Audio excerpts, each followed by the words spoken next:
Tnieda l-proġett tar-Renature b'lan li jippromuovi r-riċerka sabiex jinstabu soluzzjonijiet naturali sabiex jgħinu għall-innovazzjoni tkabbir fl-ekonomija kif ukoll titjib fil-kwalità tal-ħajja f'Malta.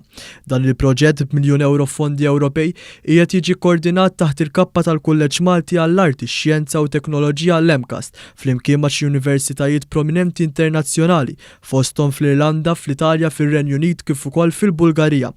B'dan il-proġett ser issir riċerka intensiva sabiex permezz ta' spazji miftuħin u ħodor fl-bliet jiggwadanjaw kemm il-biodiversità kif ukoll il-bniedem.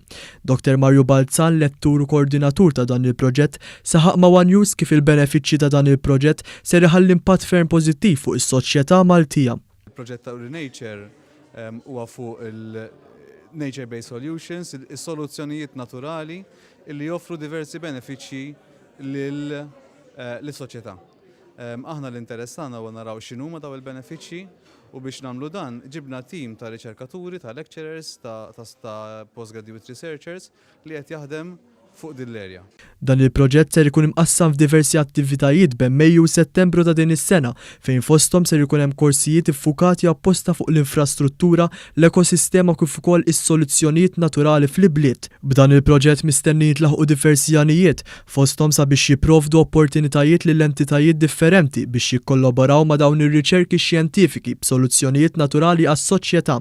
Il-prinċipal tal-Kulleġġ tal-EMCAST, Dr. James Kallus, saħaq ma' One News li l-EMCAST dejjem tkun hemm minn ta' quddiem f'Malta fejn tidħol ir-riċerka sabiex jinstabu soluzzjonijiet għall-impatt pożittiv fuq is-soċjetà Maltija. Il-EMCAST huwa kulleġġ illi r-riċerka tiegħu titħalli impatt fuq il-komunità. U għalhekk għalina dan il-proġett huwa ta' importanza mhux biss għall-kulleġġ imma għall-poplu Malti u Għawdex. Tim ta' 10 riċerkaturi u letturi fih dan l-EMCAST diġà bdew jaħdmu jinvolvu ruħhom f'dan il-proġett fejn il-qudiem mistennija jingħaqdu aktar professjonisti biex jaħdmu għal dan il-għan.